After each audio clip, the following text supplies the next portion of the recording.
Greetings, family, and welcome back to the Diaspora Gateway. After my last video comparing Ghana and Panama, many of you have been asking a deeper question. Why did I personally choose Ghana?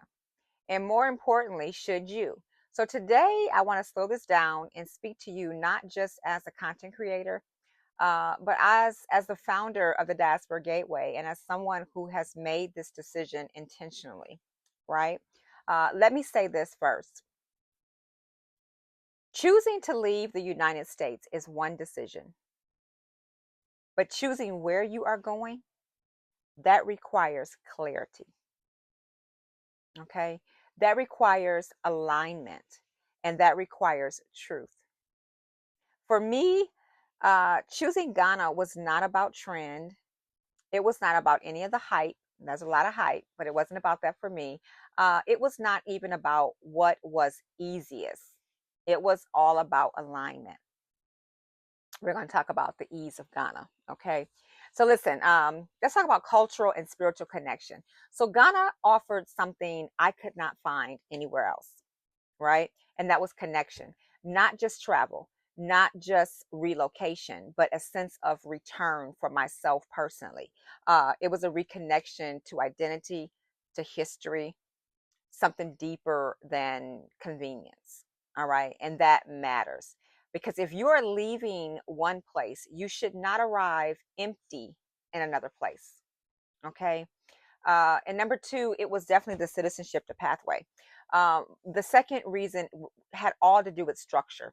Ghana provides a pathway, not just to visit, but to belong. And for me, that was really important. I was not interested in just being like a long-time guest anywhere or like in another country. I wanted options, right? An option to plant, to build, to establish something that could grow beyond me and something I could leave my children and my grandchildren. Okay. So the diaspora movement.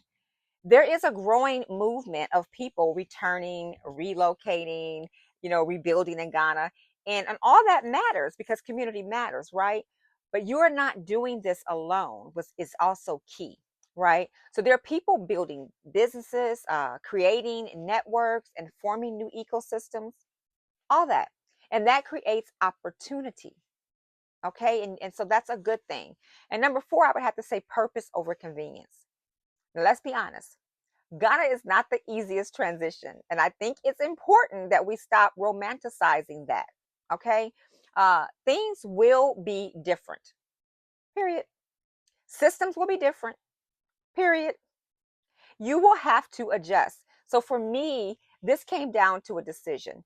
Do I do convenience or do I do purpose? And I chose purpose because I have a purpose in Ghana, right? That's where the next chapter of my life is taking off, right? So real talk, Ghana is not for everyone. And we need to normalize that, right? If you are looking for ease, familiarity, and a soft transition, Ghana may not be your first choice. But if you're looking for alignment and identity and long-term positioning, then Ghana becomes a very different conversation for you to have. Okay. What would I say? Who would I say Ghana is for, right? Who is this for? Ghana may be for you if you are seeking cultural reconnection, you are open to adapting, you're thinking long-term, and you're willing to grow through the transition, through the pains of Ghana, right? And who this may not be for? Ghana may not be for you if you need everything to be familiar, you are not flexible, and you are looking for immediate comfort. You are not prepared for adjustment. And there is nothing wrong with that, but Ghana may not be for you. Okay? Because you're going to have to pack some patience on top of some patience, and you're going to have to just be patient. And this is why the Diaspora Gateway exists, not to tell you where to go, but to tell you and help you understand, I should say, your options. Prepare properly and make decisions that are aligned with your life because your exit plan should not be emotional or fear-based. It should be strategic. Okay. So now I want to hear from you. I want to hear from you guys. What matters more to you right now? Purpose or convenience? Where are you consider going as a diaspora leaving the United States? Drop it in the comments. It may not be Ghana, Panama, Ecuador. It may be somewhere else. Like, subscribe, and share. And if this gave you clarity, like this video, subscribe to the Diaspora Gateway, and share this with someone who has been thinking about leaving but hasn't taken the time to plan. Click the link in my bio, get your free assessment, and see if you are ready. Listen, in my next video, we're going to talk about the biggest mistake that I see people make when planning their exit from the United States. Because many people are moving, but not many people are really prepared for what's at hand. Okay. And that's where things can go wrong. Like I always tell my granddaughter, if you stay ready, you don't have to get ready.